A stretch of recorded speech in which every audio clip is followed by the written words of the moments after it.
Welcome to the FanMouth Fantasy Roundtable. I'm Erin here with Dave and Jeff, and as we look forward to Week 13, we're going to tell you about who we have at running back.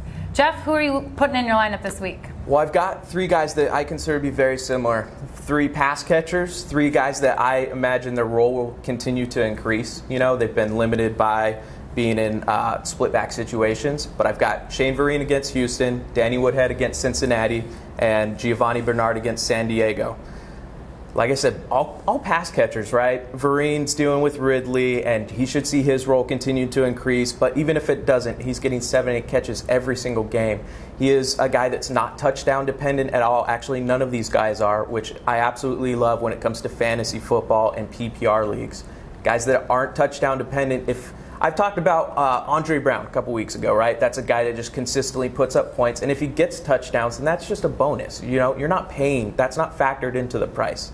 So that's what I see with these guys. Woodhead, same thing. We've got Matthews hurt. Giovanni Bernard. Ben Jarvis Green Ellis is not really a threat there. Gio is the talent. They're going to get him the ball moving forward. It's just been one of those things where you're trying to work a rookie in, and now his role as they get into a playoff hunt here is going to expand.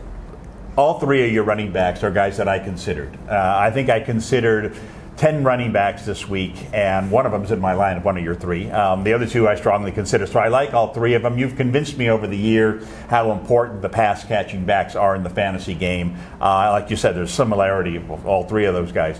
I think that I'm still a little hesitant in some, and one of the reasons that I like Woodhead of the three of them is that because, as you said, Matthews is injured. So I presume Woodhead's going to get more carries in the game, which means more touches.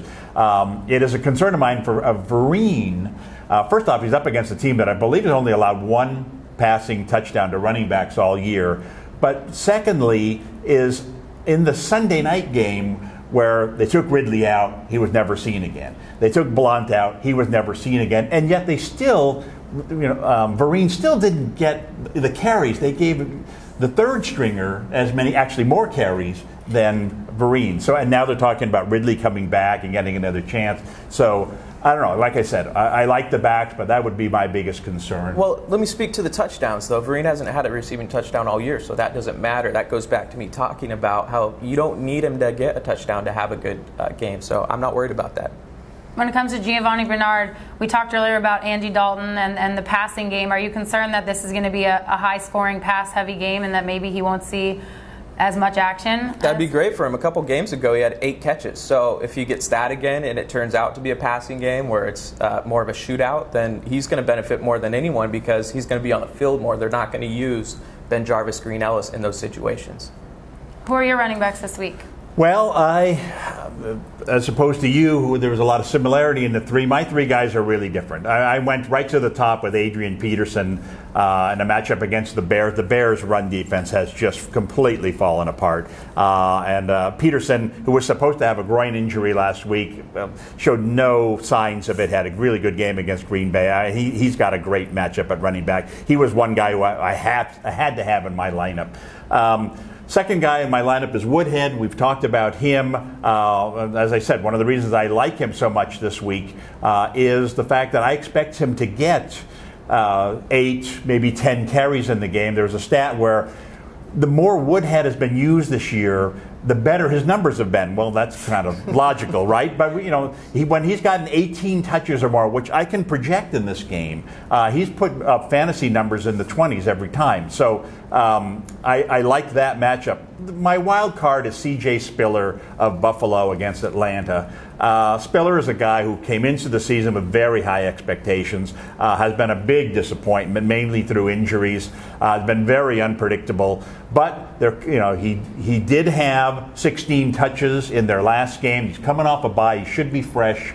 And they're facing an Atlanta team that really should have no interest in playing this week. I mean, their season is done. They're coming off a tough loss to New Orleans against a rival team. They got to go to Toronto and play this week. It's like, why are they even showing up? I think that Buffalo should be able to win this game easily, and I think Spiller could have his best game of the season. I would hope it's too early for players to be quitting on the season, but I guess you never know.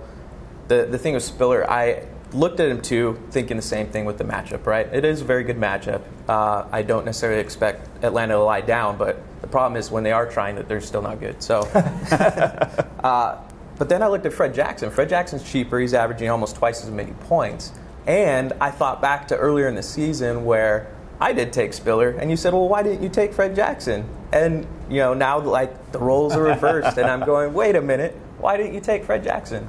Well, I would say the difference is that I think Spiller is more important to Buffalo long term and for the rest of the season than Jackson. And Jackson's very consistent. They've said that for 3 years. And Spiller had a nice year last year, so much so that in the annuals he was a first-round pick. I mean, people really thought he was going to be a star running back this year, and maybe he will, maybe he won't. But I still think that Buffalo thinks he has that kind of potential. And I think in this game here, if given an opportunity, I think it's more important for Buffalo that Spiller have a good game than Jackson have a good game. I mean, for Buffalo's long-term health. So in a game that I think is going to be one-sided, I think they'll go out of their way to help Spiller have the better game. You're talking about coaches that are coaching for their jobs, though. This is a rookie head coach. I don't think he's worried about, well, let's, boost this guy's career while I watch mine, go to the wayside. You think this is going to be a lopsided game, but the score of New Orleans and Atlanta last week was 17-13. Well, I mean, their season may be lost, but that was a competitive game till the end. And I think that factors into this game because that was a big game for Atlanta. As bad as their season's been, that was their quote-unquote Super Bowl. And not only did they lose that game, but they lost it in a very disappointing fashion. And now, what's the last thing you want to do on Thanksgiving weekend when you don't care about football anymore? Sure. Ooh, let's go up to Toronto and play a football game. I mean, Atlanta's not going to show for this game. This is going to be a blowout. And if it is, then I think there's room for both Buffalo's backs to have good stats in this game. Yeah. But and so I can recommend them both. But I still think that Spiller is a high. You've talked about all year. High ceiling guy who, if he has a good game, I can see him busting one. And 30 yards down the field, every Atlanta guy doesn't chase him anymore. You're thinking of 2012 C.J. Spiller, though. That's the problem. I don't know. I keep hearing, C.J. Spiller, he's healthy now. He's good to go. This is going to be the week. This is going to be the week. And I've fallen for it. But, I'm not going to do it until I see that he has a good week first. All right, so here's another reason that I like him, is that 3-4 weeks ago, he took a week off because of his injury. Came back against Kansas City, put up 155 total yards. It was the best game of the season in terms of yards. Mm-hmm. Now he's coming off a bye last week. And so I'm hoping again that the week off has rejuvenated him. It worked. Hey, if it works against Kansas City, it could work doubly against Atlanta. Well, before I let you go any further, you guys agreed on Woodhead. Last week when you guys agreed on a player, Andre Johnson, did not go well. So part of me is wondering maybe that this is the big red flag for me that we should avoid Danny Woodhead. I also think that Phillip Rivers has talked a lot about how many receivers he has. A lot of guys have been impressive thus far. I mean, who caught that game-winning touchdown? I couldn't even pronounce his last name. But I wonder if there's too many receivers for Danny Woodhead to have a big game as a receiver, if that's how you're playing it. He's done it all year. I don't think so. You're looking at a guy who's going to have an increased role and who's already done it the entire season, and his points per game makes sense given his price. You just need him to do what he has been doing. The fact that his role is, we think, going to increase, we don't know for sure, but what we're projecting is that his role is going to increase, and that's just going to be an added bonus. Plus, we don't need it, though. I see this as a high-scoring game. I think Cincinnati, I've already talked about their quarterback. I think Cincinnati's going to put up a lot of points. I think San Diego's going to be in that mode. They don't have their star running back. They're going to be in a passing mode most of the game. And Cincinnati has given up the fourth most catches to running backs of all the teams. So I think the potential's there for him to have a real good game catching the ball, which he almost always does anyway. I just think those 4, 5, 6, 8 extra carries you're going to get, if one of them happens to be at the goal line, then you're talking about a really big game. The only thing I'll disagree with out of everything you just said is calling Ryan Matthews a star running back. But besides they're top runner. Oh, okay, there you go. That's what I meant. Yeah. Well, we'll see if the Dave-Jeff agreement curse hits Danny Woodhead this week, or if he'll fare better than Andre Johnson did. Those are our running back picks for this week.